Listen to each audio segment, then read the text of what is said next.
Salam sejahtera semuanya kepada para penonton tanya jawab yang berbahagia.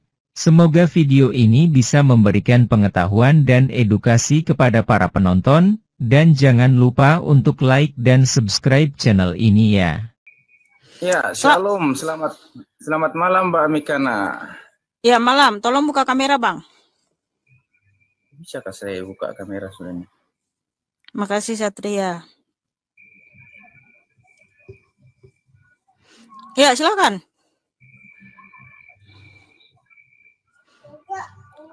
Oh, ya, shalom. Ya, shalom. Ya, ini saya ingin bertanya aja Mbak Mikana nih. Ya, silakan saudaraku. Tentang mengenai baptisan ini nah. Iya, kenapa dengan baptisan? Habis pada saya pernah menghadiri Kalterakem namanya KKR itu kan. Baru orang menyampaikan bahwa baptisan dalam nama Bapa, Anak dan Roh Kudus itu tidak sah. Jadi baptisan itu terus yang menjadi pertanyaan saya, kan kita ada organisasi gerejawi ini, istilahnya ada dua gereja Getor dan aliran Pentakosta. Nah, sementara masih sekarang aliran gereja Getor masih membaptis dengan begitu. Tapi kenapa Pentakosta bilang tidak sah baptisan itu? Jadi yang menjadi pertanyaan saya tuh, jadi orang begitu ndak selamat lah kalau kayak gitu, atau bagaimana ya Mbak Mikan? Aku juga bingung.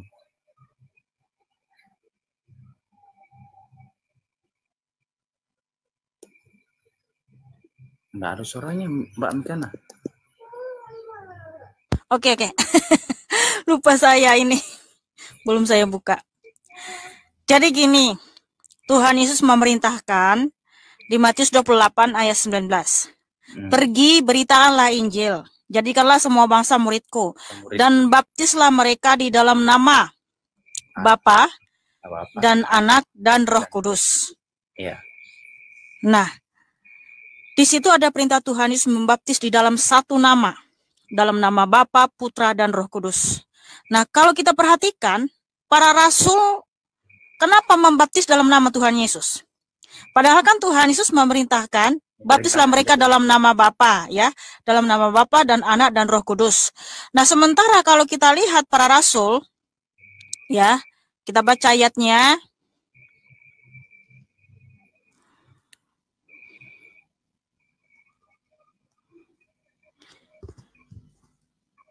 Di Kisah Para Rasul 2 ayat 38, jawab Petrus kepada mereka, bertobatlah dan hendaklah kamu masing-masing memberi dirimu dibaptis dalam nama Yesus Kristus untuk pengampunan dosamu, maka kamu akan menerima karunia Roh Kudus. Kemudian di Kisah Para Rasul 10 ayat 48, jangan kelihatan anaknya, Bang. Jangan diperlihatkan anaknya, jangan disorot. Ya. Kisah Para Rasul 10 ayat 48. Lalu ia menyuruh mereka dibaptis dalam nama Yesus Kristus. Kemudian mereka meminta Petrus supaya ia tinggal beberapa hari lagi bersama-sama dengan mereka. Ya, Kisah Para Rasul 19 ayat 5. Ketika mereka mendengar hal itu, mereka memberi diri mereka dibaptis dalam nama Tuhan Yesus. Nah, dari sini kita bisa mempelajari, bisa melihat kenapa para rasul tidak ada yang membaptis dalam nama Bapa dan Anak dan Roh Kudus. Tetapi semua para rasul membaptis di dalam nama Tuhan Yesus Kristus. Kenapa? Apakah para rasul ini bidat? Apakah para rasul ini tidak melakukan perintah Tuhan Yesus? Oh, tunggu dulu, tidak seperti itu saudaraku. Justru para rasul ini melakukan apa yang diperintahkan Tuhan Yesus. Karena apa? Kalau kita perhatikan di Kisah Para Rasul 28 ayat 19, di situ dalam satu nama. Ya? Betul. Oke, kita baca dulu di dalam bahasa aslinya, Matius 28 Ya, para rasul itu sangat melakukan apa yang diperintahkan Tuhan Yesus, saudaraku. Sehingga mereka semua membaptis di dalam nama Tuhan Yesus Kristus. Karena mereka tahu apa artinya dalam nama Bapa dan Anak dan Roh Kudus, saudaraku ya. Ya, Matius 28 ayat 19.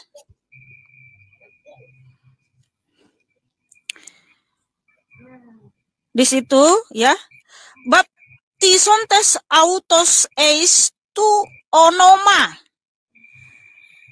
Tou patros kai tou huio kai tou hagio pneumatos ya. Jadi to onoma dalam satu nama singular, bukan banyak nama. Bukan banyak nama tapi dalam satu nama. Nah, nama Bapa siapa? Ya. Nama Bapa telah dinyatakan kepada semua orang yang dimana Tuhan Yesus bersabda di Yohanes 17 ayat 6 sampai 12 ya. Aku telah menyatakan namamu kepada semua orang yang engkau berikan kepadaku dari dunia. Mereka itu milikmu dan engkau telah memberikan mereka kepadaku dan mereka telah menuruti firman-Mu. Ya. Selama aku bersama mereka, aku memelihara mereka dalam namamu, yaitu namamu yang telah engkau berikan kepadaku. Di sini nama Bapa telah dinyatakan kepada semua orang yang diberikan kepada Yeshua HaMashiach. Jadi nama Bapa siapa? Yeshua HaMashiach. Nah, siapa nama anak?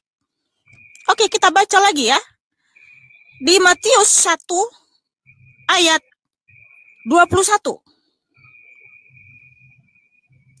Matius 1 ayat 21, ia akan melahirkan anak laki-laki dan engkau akan menamakan dia Yesus, karena dialah yang akan menyelamatkan umatnya dari dosa mereka. Jadi nama anak siapa? Yeshua HaMashiach. Roh Kudus siapa? Roh Kudus. Nah, Tuhan Yesus menyatakan di Yohanes 14, Yohanes pasal 14, Yohanes pasal 15, Yohanes pasal 16.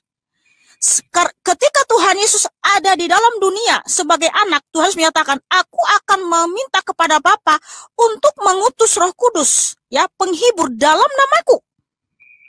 Nah, ketika Tuhan Yesus sudah naik ke surga, Tuhan menyatakan, aku akan mengutus Roh Kudus. Jadi Tuhan Yesus mengutus Roh Kudus di dalam namanya. Makanya Bapa, Putra, Roh Kudus itu satu dalam nama Tuhan Yesus Kristus. Makanya para rasul membaptis di dalam nama Tuhan Yesus Kristus, saudaraku. Ada amin?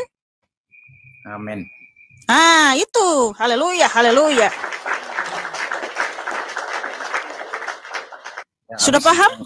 Ya, paham Mbak Mirana. Jadi istilahnya tidak dilakukan aliran Pentakosta bahwa di dalam Bapa, Anak, dan Roh Kudus karena mereka tahu tiga pribadi itu jadi satu maksudnya. Bukan tiga pribadi, nggak ada dalam Alkitab tiga pribadi. Enggak, maksudnya Anak dan Bapa, Anak dan Roh Kudus itu tidak dilaksanakan di aliran Pentakosta karena mereka tahu semua itu. Iya, Bapa, Putra, Roh Kudus itu satu dalam nama Tuhan Yesus Kristus, saudaraku. Yesus Kristus, ya. Maka mereka membaptis itu dalam nama Yesus saja begitu. Ya, kalau kita memanggil Bapa, terus kita nggak tahu namanya siapa, hati-hati. Ya, betul. Karena ada dua Bapa, saudaraku. Tuhan Yesus menyatakan di Yohanes 8 ayat 23 sampai 24. Aku berasal dari atas, kamu dari bawah.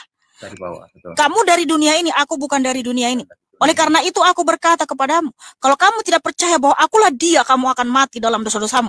Dia siapa? Kalau kita baca di dalam perikop itu, dia berbicara tentang Bapa. Tapi kalau kita tidak percaya bahwa dia adalah Bapa yang datang ke dunia, berarti kalau kita memanggil Bapa, kita nggak percaya Yesus itu Bapa. Lalu siapa Bapamu? Tuhan Yesus menyatakan, Yohanes 8 ayat 44, iblislah yang menjadi Bapamu. Iya, betul sekali. Jadi ada dua Bapa, saudaraku. Bapa sumber segala kebenaran, dialah Tuhan Yesus Kristus. Dan ada satu lagi Bapa segala dusta, dialah iblis. Nah, lalu kamu percaya kepada Bapa yang mana nih? Hati-hati kalau kamu manggil Bapa nggak tahu namanya siapa. Bisa jadi kepada iblis, saudaraku. Tetapi kalau kamu jelas memanggil namanya, Yeshua HaMashiach, dialah sumber segala kebenaran, sang pencipta langit dan bumi, sang juru selamat dunia yang pernah datang ke dunia sebagai anak Allah, sebagai anak manusia, juru selamat, Mesias kita. Begitu, saudaraku. Saya ngerti sudah Mbak. Haleluya, haleluya. Oke, terima kasih Mbak Mikan. Ya, terima kasih saudaraku. Tetap semangat memuji muliakan Tuhan Yesus. Jangan lupa baca Alkitab ya. Haleluya. Ya, tepuk tangan buat Jonathan ya, cakep dan manis.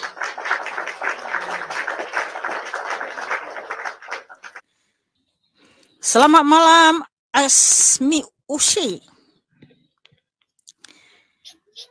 Halo. Selamat malam saudaraku. Selamat malam. Oke, belum bisa buka kamera karena pengikutnya masih sedikit ya. Baik, saudaraku, apa pertanyaannya? Saya mau bertanya, tunggu bentar.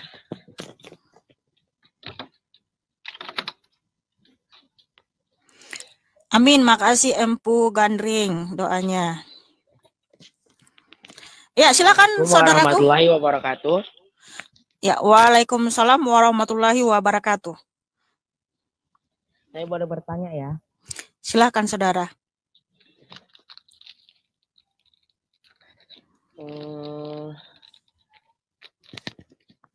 Saya pernah membuka Alkitab, tapi saya pernah dengar namanya Allah di situ. Allah yang dimaksud ini siapa? Iya, kalau dalam terjemahan saudaraku, LAI menerjemahkan Elohim itu Allah. Nah, Allah yang dimaksud di situ adalah Yeshua HaMashiach, Yesus Kristus. Karena nama Allah semesta alam itu Yesus Kristus. Dialah yang awal dan akhir, tidak ada Allah selain Dia. Yesaya 44 ayat 6, Tuhan Yesus Kristus yang adalah Yod-Heh-Vav-He Elohim atau Allah itu sendiri bersabda, Akulah yang awal dan akulah yang akhir, tidak ada Allah selain aku. Yang ditegaskan lagi firman-Nya di Wahyu 1 ayat 17 sampai 18. Jangan takut, akulah yang awal dan akulah yang akhir. Aku telah mati, namun lihatlah aku hidup abadi selama-lamanya.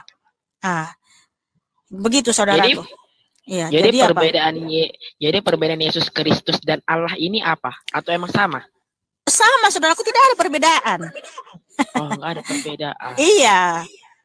Nama Allah kami itu Yesus Kristus. Allah itu bukan nama saudaraku.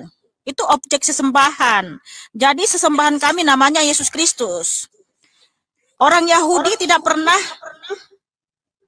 Saya mute dulu ya, mute. Kamu feedback. Orang Yahudi tidak pernah mengatakan bahwa Elohim itu nama pribadi. Nama pribadinya Allahnya orang Israel adalah Yod-Heh-Vav-He yang tertulis di Yesaya 42 ayat 8. Ya, Yesaya 42 ayat 8. Aku ini Yahweh, Yod-Heh-Vav-He, itulah namaku. Jadi Yod-Heh-Vav-He itulah Yeshua HaMashiach. Karena Yeshua bentuk singkatan dari Yahweh Yasa, artinya Tuhan penyelamat. Nah, begitu saudaraku, silakan buka mikrofonnya. Oh, makasih ya Kak, sudah diberi sudah dijawab. Cuma itu saya pertanyakan. Oh ya, kalau begitu terima kasih saudaraku sudah bertanya. God bless you. Ya, tepuk tangan buat Asmi yang cakep dan manis.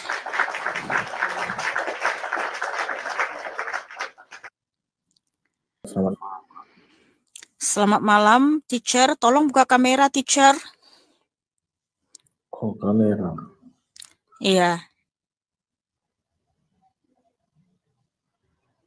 Halo, Bang. Halo juga, Bang.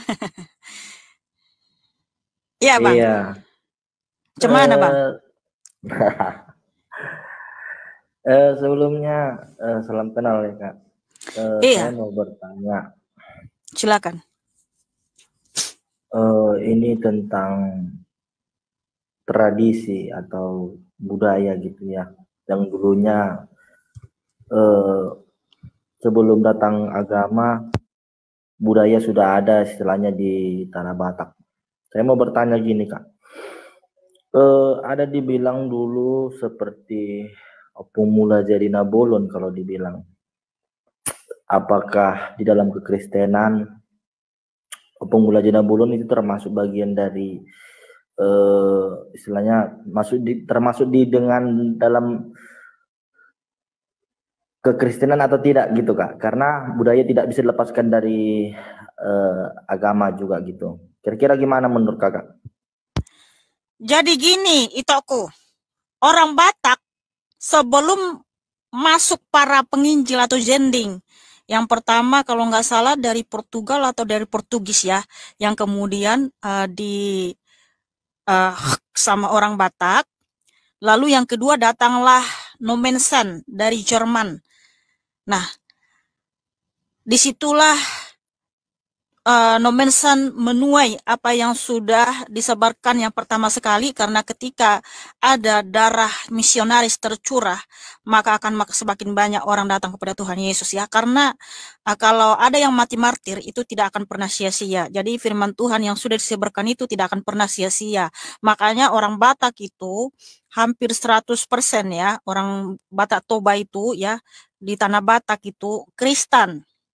Nah, dulu sebelum Kristen masuk, mereka menyembah yang namanya Debata.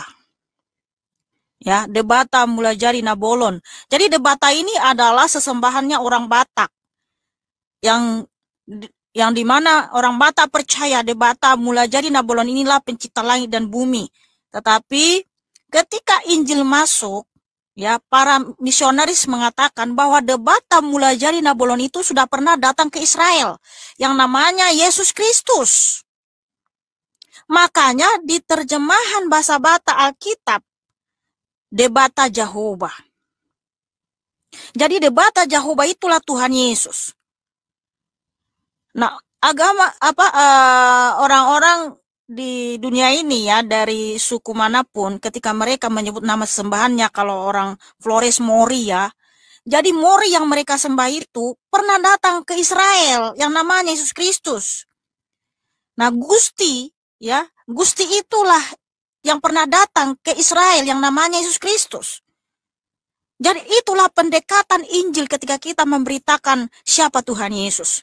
Seperti ke tanah Batak tadi, mereka menyembah yang namanya Debata. Makanya para penginjil mengatakan, loh, Debata itu sudah pernah lo datang ke Israel. Namanya Yesus Kristus. Sehingga ketika Alkitab bahasa Batak diterjemahkan, namanya Debata Jehovah. Jadi begitu saudaraku. Makanya tidak pernah dihilangkan. Silakan. Iya. Jadi gini Kak, ada memang polemik yang saya dengarkan. Gini Kak, penyebutan Opung Mulajadi Nabolon. Jadi ada yang bukan Opung Mulajadi, Debata Mulajadi Nabolon, Dok. Enggak, masalah kondisi. Tidak ada Opung Mulajadi Nabolon. Jadi mereka menyangkut pautkan Opung Mulajadi Nabolon itu seperti tidak ada Opung Mulajadi Nabolon.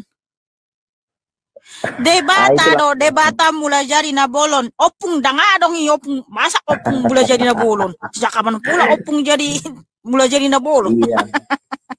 itu Kak, ada penyebutan beberapa oknum yang mengatakan sedemikian. Makanya saya bertanya apakah Opung Mulajadi Nabolon itu termasuk di Batak? Bukan Opung. Kau ini gimana sih? Kau orang Batak bukan? Iya. Orang Batak, Kak, orang Batak. Bahasa sehona lupa ho. Daung. Bukan Opung. Debata Mulajadi Nabolon. Jadi Debata Mulajadi Nabolon ini sudah pernah datang ke Israel, namanya Yesus Kristus. Karena Tuhan Yesus Kristus adalah Tuhan semesta alam. Enggak? Udah paham kau? Jadi pertanyaan saya yang kedua gini ya. Kalau masa dipakai hobajum itu dia lah hobajum. Nah, mau Kak, mau bisa nagu puang. Soalnya dia mak, nama hopan. Oke, satu lagi silakan. Adong nih sukun Kak, ada pertanyaan saya satu lagi, bagaimana Kak kalau ada bayi yang meninggal, apakah rohnya langsung ke surga, apakah kembali lagi ke apakah ada pertanggungjawaban atau bagaimana Kak, kira-kira seperti itu Kak, karena kebetulan saya baru kehilangan anak gitu Kak. Terima kasih Kak. Kamu ini beriman kepada Tuhan Yesus Kristus? Dialah Tuhanmu, sang juru selamatmu? Kamu sudah menyerahkan anakmu ke Tuhan waktu itu? Oke, inilah firman Tuhan saudaraku, supaya orang Kristen yang kehilangan anak, bahwa anak-anak itulah yang punya kerjaan surga. Tuhan Yesus menyatakan di Lukas 18 ayat 15 sampai 17. Maka datanglah orang-orang membawa anak-anaknya yang kecil kepada Yesus, supaya ia menjamah mereka. Melihat itu, murid-muridnya memarahi orang-orang itu. Tetapi Yesus memanggil mereka dan berkata, biarkanlah anak-anak itu datang kepadaku dan janganlah kamu menghalang-halangi mereka, sebab orang-orang yang seperti itulah yang punya kerajaan Allah. Aku berkata kepadamu, sesungguhnya barang siapa tidak menyambut kerajaan Allah seperti seorang anak kecil, ia tidak akan masuk ke dalamnya. Jadi anak-anak orang Kristen ketika meninggal masih kecil, mereka masuk surga, saudaraku. Karena apa? Ya, tadi Tuhan menyatakan bahwa anak-anak kecil itu yang punya kerajaan Allah ya. Nah, karena orang tuanya Kristen, sebab ada firman Tuhan tertulis ya di 1 Korintus 7 ayat 14. Karena suami yang tidak beriman itu dikuduskan oleh istrinya dan istrinya yang tidak beriman itu dikuduskan oleh suaminya. Andai kata tidak demikian, niscaya anak-anakmu adalah anak cemar. Tetapi sekarang mereka adalah anak-anak kudus. Jadi kalau orang tuanya Kristen percaya kepada Tuhan Yesus, anaknya adalah anak-anak kudus. Sehingga ketika anaknya meninggal, dia masuk Firdaus. Nanti di hari kiamat akan dibangkitkan dalam tubuh kemuliaan bersama dengan kita semua orang Kristen masuk langit baru, bumi baru ya. Seperti itu Bang, gitu aku. Satu lagi boleh? Satu lagi silakan. Pertanyaan saya ini mendasar dan tentang kekristenan Allah Bapa, Anak, dan Roh Kudus. Apakah ini pribadi yang sama atau berbeda? Terima kasih, Kak. Iya, tadi saya sudah jelaskan ya. Yang pertama sekali yang bertanya tentang baptisan dalam nama Bapa, Putra, dan Roh Kudus. Ayatnya tadi saya sudah kasih tahu ya. Nama Bapa itu siapa? Yohanes 17 ayat 6 sampai 12. Nama Bapa telah dinyatakan kepada semua orang yang namanya Yeshua HaMasiah. Siapa nama anak? Matius 1 ayat 21 namanya adalah Yesus Kristus. Siapa Roh Kudus? Tuhan menyatakan Yohanes 14 sampai 16 dia mengutus Roh Kudus di dalam namanya. Jadi Bapa, Putra, Roh Kudus itu satu dalam nama Tuhan Yesus Kristus. Oke, ya. Terima kasih saudaraku. Tuhan Yesus Kristus memberkatimu. Jangan lupa baca Alkitab ya.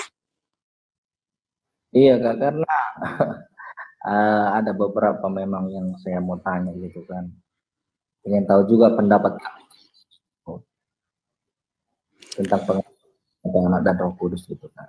Iya. Tadi saya sudah jelaskan secara singkat dan saya sudah kasih dalilnya ya. Makanya baca Alkitab. Firman Tuhan tertulis di 2 Tesalonika 2:16. Yesus Kristus adalah Tuhan Allah dan Bapa kita yang baik yang memberikan pengharapan dan penghiburan abadi kepada kita ya. Karena Tuhan itu adalah yang awal dan akhir, tidak ada Allah selain Dia. Nah, seperti itu saudaraku. Orang Israel mengatakan bahwa Bapaknya adalah Allah Elohim itu. Yohanes 8:41. Nah, Yesus Kristus adalah Elohim itu sendiri. Oke saudaraku, tolong baca Alkitab sungguh-sungguh ya. Terima kasih. Tuhan Yesus Kristus memberkatimu.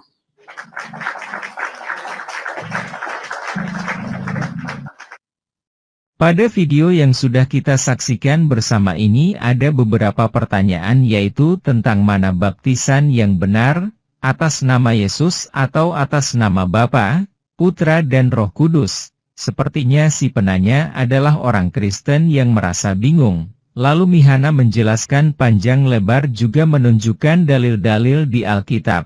Jadi ini mengenai baptisan sesama Kristen tapi beda aliran. Lalu ada pertanyaan bagaimana apabila ada bayi yang baru lahir kemudian mati. Lalu Mihana menjawab dan menjelaskan sesuai dengan keimanan Kristen dan juga dalilnya di Alkitab. Jadi bayi itu adalah yang empunya kerajaan surga atau bisa dikatakan apabila ada bayi yang mati itu langsung masuk surga. Semoga penjelasan-penjelasan ini dapat memberikan pengetahuan kepada kita, dan jangan lupa untuk memberikan tanggapan di kolom komentar.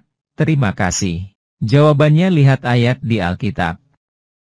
Matius 28:19 Karena itu pergilah. Jadikanlah semua bangsa muridku dan baptislah mereka dalam nama Bapa dan Anak dan Roh Kudus. Kisah Para Rasul pukul 2:38 Jawab Petrus kepada mereka, bertobatlah dan hendaklah kamu masing-masing memberi dirimu dibaptis dalam nama Yesus Kristus untuk pengampunan dosamu, maka kamu akan menerima karunia Roh Kudus. Kisah Para Rasul pukul 10:48 Lalu ia menyuruh mereka dibaptis dalam nama Yesus Kristus. Kemudian mereka meminta Petrus, supaya ia tinggal beberapa hari lagi bersama-sama dengan mereka. Kisah Para Rasul 19:5 Ketika mereka mendengar hal itu, mereka memberi diri mereka dibaptis dalam nama Tuhan Yesus. Kisah Para Rasul 28:19 Akan tetapi orang-orang Yahudi menentangnya dan karena itu terpaksalah aku naik banding kepada Kaisar, tetapi bukan dengan maksud untuk mengadukan bangsaku. Yohanes 17, lihat perikopnya di ayat 6-12. Matius pukul 1:21 Ia akan melahirkan anak laki-laki dan engkau akan menamakan dia Yesus, karena dialah yang akan menyelamatkan umatnya dari dosa mereka. Yohanes 8, lihat perikopnya di ayat 23-24. Lukas 18, lihat perikopnya di ayat 15-17. Yohanes pukul 8:44 Iblislah yang menjadi bapamu dan kamu ingin melakukan keinginan-keinginan bapamu. Ia adalah pembunuh manusia sejak semula dan tidak hidup dalam kebenaran, sebab di dalam dia tidak ada kebenaran. Apabila ia berkata dusta, ia berkata atas kehendaknya sendiri, sebab ia adalah pendusta dan bapa segala dusta. 1 Korintus pukul 7:14 Karena suami yang tidak beriman itu dikuduskan oleh istrinya dan istri yang tidak beriman itu dikuduskan oleh suaminya. Andai kata tidak demikian, niscaya anak-anakmu adalah anak cemar, tetapi sekarang mereka adalah anak-anak kudus.